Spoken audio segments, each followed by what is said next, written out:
नमस्कार दोस्तों, इस वीडियो में हम बायोलॉजी के रिलेटेड टॉपिक ह्यूमन ब्लड यानी मानव रक्त से रिलेटेड 25 क्वेश्चंस को देखने वाले हैं।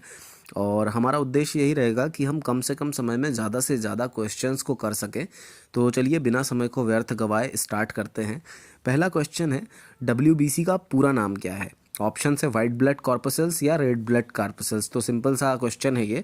इसका जो फुल फॉर्म है डब्ल्यूबीसी का वो होता है वाइट ब्लड कॉर्पसल्स। तो इसका सही उत्तर हो जाएगा वाइट ब्लड कॉर्पसल्स। इसके बाद हमारा अगला प्रश्न है, जो लोग 4200 मीटर की ऊंचाई पर होते हैं उनके आरबीसी में कितने प्रतिशत की वृद्धि हो जाती है? तो जो लोग 4200 मीटर की ऊंचाई पर चले जाते हैं उनकी जो आरबीसी होती है वो कितने प्रतिशत तक बढ़ जाती है, ये पूछ रहा है हमसे। ऑप्शन है 25% या 30%। तो इसका सही उत्तर हो जाएगा 30%, क्योंकि जो भी लोग 4200 मीटर की ऊंचाई पर चले जाते हैं उनकी आरबीसी में 30% की वृद्धि आ जाती है। इसके बाद अगला प्रश्न है हमारा, सोते वक्त मनुष्य का आरबीसी कितने प्रतिशत कम हो जाता है? हमसे पूछ रहा है वो कि जब मनुष्य सोता है तो उसका आरबीसी कितना परसेंट कम हो जाता है। ऑप्शन है 4% और 5%। तो इसका सही उत्तर जो है वो है 5%, क्योंकि जब भी मनुष्य सोता है तो उसका आरबीसी 5% कम हो जाता है। इसके बाद अगला प्रश्न है, आरबीसी की कब्र किसे कहा जाता है? ऑप्शन है अमाशय या यकृत। तो आरबीसी की जो कब्र होती है वो होती है यकृत। तो इसका सही उत्तर हो जाएगा यकृत। इसके बाद हमारा अगला प्रश्न है, लाल रक्त कणिकाओं का जीवन काल कितना होता है? तो लाल रक्त कणिकाओं का हमसे जीवन काल पूछ रहा है। ऑप्शन है 20 से 120 दिन या 20 से 100 दिन। तो इसका सही उत्तर हो जाएगा 20 से 120 दिन, क्योंकि जो हमारी आरबीसी लाल रक्त कणिकाएं होती हैं उनका जीवन काल 20 से 120 दिन का होता है। इसके बाद हमसे फुल फॉर्म पूछ रहा है आरबीसी का, तो जो कि होता है लाल रक्त कण यानी रेड ब्लड कॉर्पसल्स। तो इसका सही उत्तर हो जाएगा आरबीसी का रेड ब्लड कॉर्पसल्स या लाल रक्त कण। इसके बाद हमारा अगला प्रश्न है, रुधिराणु को कितने भागों में विभक्त किया गया है? तो रुधिराणु को कितने भागों में विभक्त किया गया है हमसे पूछ रहा है, और ऑप्शन है 3 और 4। तो इसका सही उत्तर हो जाएगा 3, क्योंकि रुधिराणु को 3 भागों में विभक्त किया गया है। इसके बाद अगला प्रश्न है, रक्त का लगभग कितना प्रतिशत भाग प्लाज्मा होता है? हमसे पूछ रहा है ब्लड में जो 3 चीज़ें होती है आरबीसी, डब्ल्यूबीसी और प्लाज्मा। तो हमसे पूछ रहा है कि मतलब ब्लड में प्लाज्मा कितना परसेंट होता है। ऑप्शन है 40% या 60%। तो इसका सही उत्तर हो जाएगा 40, इसका सही उत्तर हो जाएगा 60%, क्योंकि हमारा जो भी ब्लड होता है उसमें 60% जो भाग होता है वो प्लाज्मा होता है।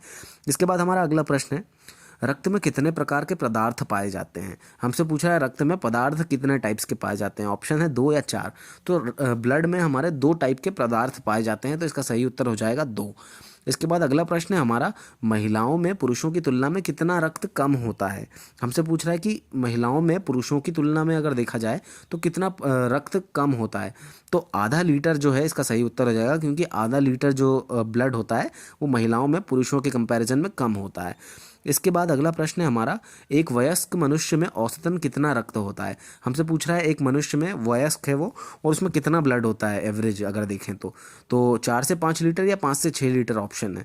तो 5 से 6 लीटर जो है वो सही उत्तर हो जाएगा, क्योंकि मनुष्य, एक वयस्क मनुष्य में 5 से 6 लीटर औसतन रक्त होता है।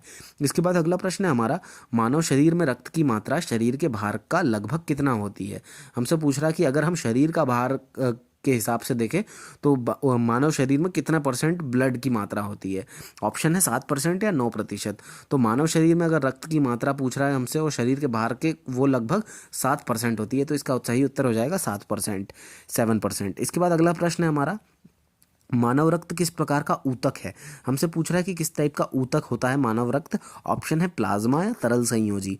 तो ये तरल संयोजी होता है। तो इसका सही उत्तर हो जाएगा हमारा तरल संयोजी, क्योंकि मानव रक्त एक तरल संयोजी प्रकार का ऊतक है। इसके बाद अगला प्रश्न है हमारा, निम्न में से चेतना ऊतक किसे कहा जाता है? तो चेतना ऊतक हमसे पूछ रहा है, और ऑप्शन है संयोजी ऊतक को या तंत्रिका ऊतक को। तो जो तंत्रिका ऊतक है उसको चेतना ऊतक बोला जाता है। तो इसका सही उत्तर हो जाएगा तंत्रिका ऊतक को चेतना ऊतक कहा जाता है। इसके बाद अगला प्रश्न है हमारा, मानव शरीर में मांसपेशियों की संख्या कितनी होती है? ऑप्शन है 339 या 338। तो सही उत्तर हो जाएगा इसका 339, क्योंकि मानव शरीर में मांसपेशियों की संख्या 339 होती है। इसके बाद हमारा अगला प्रश्न है, पेशी ऊतक निम्न में से कौन सा है? तो हृदयक पेशी जो है ये एक पेशी ऊतक होता है। तो इसका सही उत्तर हो जाएगा हृदयक पेशी। इसके बाद अगला प्रश्न है हमारा, रक्त के शुद्धिकरण की प्रक्रिया को क्या कहते हैं? तो जब भी रक्त का प्यूरिफिकेशन होता है उस प्रक्रिया को क्या बोला जाता है, ये हमसे पूछ रहा है। ऑप्शन है डायलिसिस या हीलियोलाइसिस। हीलियोलाइसिस तो हीलोलाइसिस, तो इसका सही उत्तर जो है वो हो जाएगा डायलिसिस, क्योंकि जब भी ब्लड का प्यूरिफिकेशन होता है उस प्रोसेस को बोला जाता है डायलिसिस। इसके बाद अगला प्रश्न है हमारा, कैंसर का लक्षण निम्न में से किसमें असामान्य वृद्धि होती है? कैंसर का लक्षण निम्न में से किसमें असामान्य वृद्धि होती है? तो हम उसको बोलेंगे कि ये कैंसर का लक्षण है। तो जब भी हमारी वाइट ब्लड कॉर्पसेल्स जो हैं, यानी श्वेत रक्त कणिकाएं जो हैं हमारी, जब इसमें असामान्य वृद्धि हो जाए तो ये कैंसर का लक्षण होता है। तो इसका सही उत्तर हो जाएगा श्वेत रक्त कणिकाएं। इसके बाद अगला प्रश्न है हमारा, सर्वग्राही रक्त समूह कौन सा है? तो सर्वग्राही रक्त समूह हमसे पूछ रहा है, तो वो जाएगा AB, क्योंकि AB जो है ये सभी को खून दे सकते हैं ये लोग, तो सर्वग्राही रक्त समूह हो जाता है। इसके बाद हमारा अगला प्रश्न है, लब और डब शब्द निम्नलिखित में से किससे संबंधित हैं? तो लब डब जो है ये साउंड हमारे हृदय की ध्वनि का होता है, तो लब डब जो है ये हृदय से संबंधित है, तो इसका सही उत्तर हो जाएगा हृदय। इसके बाद अगला प्रश्न है हमारा, इनमें से रक्तदाब मापी यंत्र कौन सा है? रक्तदाब मापी मतलब ब्लड प्रेशर नापने के लिए हम किसका उपयोग करते हैं? ऑप्शन है एनीमोमीटर और स्फेग्नोमेनोमीटर। तो इसका सही उत्तर हो जाएगा स्फेग्नोमेनोमीटर, क्योंकि स्फेग्नोमेनोमीटर जो है ये ब्लड प्रेशर नापने के लिए यूज़ किया जाता है। इसके बाद अगला प्रश्न है हमारा, यदि किसी मनुष्य की रुधिर वाहिकाओं की त्रिज्या कम हो जाए तो रक्तदाब क्या होगा, बढ़ेगा या घटेगा? तो ऑप्शन इसके हैं बढ़ेगा या घटेगा, और इसका सही उत्तर जो हो जाएगा वो जाएगा बढ़ेगा, क्योंकि कभी भी मनुष्य की अगर रुधिर वाहिकाओं की त्रिज्या अगर कम हो जाए तो रक्तदाब प्रेशर जो है वो बढ़ जाएगा। अगला प्रश्न है हमारा, प्लाज्मा में जल का प्रतिशत कितना होता है? तो प्लाज्मा में हमसे जल का प्रतिशत पूछ रहा है, ऑप्शन है 60% या 90%। तो प्लाज्मा में जो पानी होता है वो 90% होता है, तो इसका सही उत्तर हो जाएगा 90%। इसके बाद हमारा अगला प्रश्न है, आरबीसी का निर्माण हमारे शरीर में कहाँ पे होता है? तो आरबीसी का जो निर्माण है हमसे पूछ रहा है कि कहाँ पे होता है। ऑप्शन है अस्थि मज्जा या यकृत। तो जो हमारा आरबीसी होती हैं इनका निर्माण हमारे शरीर में अस्थि मज्जा में होता है, यानी बोन मैरो में होता है, तो इसका सही उत्तर हो जाएगा अस्थि मज्जा। इसके बाद हमारा लास्ट क्वेश्चन है कि रक्त का रंग लाल किस कारण होता है?